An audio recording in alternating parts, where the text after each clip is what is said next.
الغالي الدكتور محمد العمري في موضوع لحم الإبل أو الحاشي كما هو معروف. حبيبنا أبو عبد الله تفضل. طبعا في بعض الناس يسألوني عن الحاشي، الآن بتكلم أنا عن الحاشي، عن الجمل يعني بصفة عامة. الجمل هو مخلوق أحادي، وكل مكوناته مخلوقات أحادية، يعني أحادي الخلية، ليس ثنائي أو ثلاثي الخلية مثل باقي الحيوانات. لذلك الجمل حتى إن توفى الجمل أو مات الجمل ورموه في مكان معين وجيت لقيت جمل ميت، مستحيل تلقاه معفن أو له ريحة عفن أو شيء زي كذا. إيش السبب؟ لأنه ما تركب عليه لا بكتيريا ولا فطريات ولا فيروسات ولا ديدان ولا طفيليات، كلها ما تركب. سبحان الله. ما تتعايش معه لأنه أحادي الخلية. لذلك كانت أبوالها وألبانها علاج. حتى الحليب أحادي الخلية، عشان كذا هو ما تركب عليه البكتيريا، ما يصير جبن ولا يصير لبن حليب الإبل. والجمل ما فيه له إيش؟ شحم أبدا، ما فيه له شحم، فيه له سنام. أيوه. السنام غير والشحم غير. حلو. الجمل ما فيه له شحم. واضح؟ ممتاز. مرق الجمل يعتبر علاج للالتهابات، يعني أي واحد مسوي عملية يشرب مرق جمل راح يحس بالتعافي بشكل سريع جدا. سبحان الله. ومرق الجمل ما يرفع الكوليسترول ابدا ابدا. اي واحد معاه كوليسترول خليه يشرب مرق جمل يقول لك ما ارتفع عنده الكوليسترول. طيب في نقطة ثانية احنا بنتكلم فيها عن موضوع ايش؟ لحم الابل. بعض الناس ما تعرف تطبخ لحم الابل. افضل شيء تطبخ فيه لحم الابل بعد ما تقطعه وتغسله، حط عليه كيوي، يعتبر الكيوي افضل التوابل للحم الحاشي. ممتاز. يعني وخليه كذا ربع ساعة بعدين اطبخه. الآن احنا مقبلين على رمضان، صح ولا لا؟ نعم.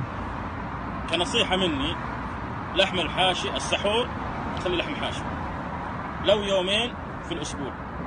جيد. ما راح تحس بتعب الصيام أبدا، عن تجربة، وجرب كثير من الناس الموضوع ده لما نصحتهم فيه. يعطيك طاقة أو باور عالي وقوة تحمل، أشياء كثير يعني. فهمت؟ سبحان الله. نعم. بعدين هو البروتين الوحيد اللي ما يتحول إلى شحوم. لحم الحاشي بروتين يتحول الى بروتين. هذه ميزه سبحان الله. ما يتحول الى شحوم، باقي البروتينات تتحول الى شحوم في الجسم. سبحان الله. لكن البروتين الحاشي هذا ما يتحول الى شحوم. اذكر مره كنت تتكلم وتقول اللي يبغى يبني عضلات ياكل لحم حاشي. نعم صح. يعني يبني عضل يقوي الجانب الجنسي عند الرجال، عند يعني حلو جيد. يعني الاشخاص اللي عندهم ضعف في البنيه يقوي بنيتهم، يسمن الجسم بشكل، هو ما يسمن الجسم من ناحيه شحوم، يسمن الجسم من ناحيه زياده العضله، حجم العضله فقط.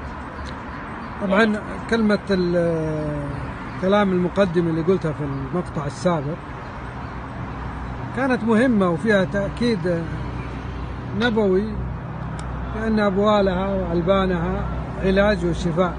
لأنه بول الحاشي بول الجمل ما في له مادة البولينة. ليش ما في له مادة البولينة؟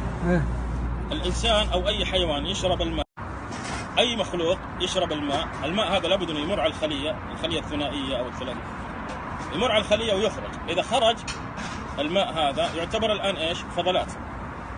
لكن في الحاشي يخش البول الماء ويخرج ويرجع مرة ثانية، ويدخل ويخرج ويرجع مرة ثانية. لذلك الجمل يحتبس بالماء في جسمه ممكن أشهر معين. واضح؟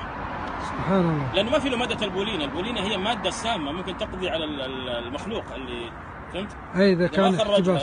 نعم. إذا ما خرجها تصير مادة سامة. سبحان الله. بناء على ذلك تكون في مادة اسمها الكرياتينين وأشياء كثير في مشتقات البول أو مركبات البول. بول الجمل يعتبر ما في له إيش؟ المواد السامة زي الكرياتينين والبروتينات والخسول وأيضا البولين، وهذه كلها غير موجودة في بول الجمل.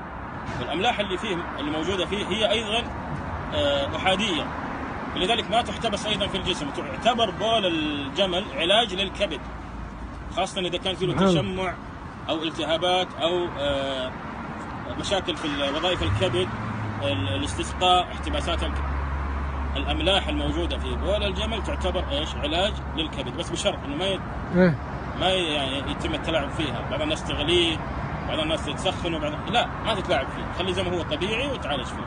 سبحان الله. ومدته 3 أيام، بعد 3 أيام يصير اكسباير، خلاص يخرب. لا اله الا الله. خلاص يخرب. هذه معلومة. نعم. مدة الحليب 5 أيام.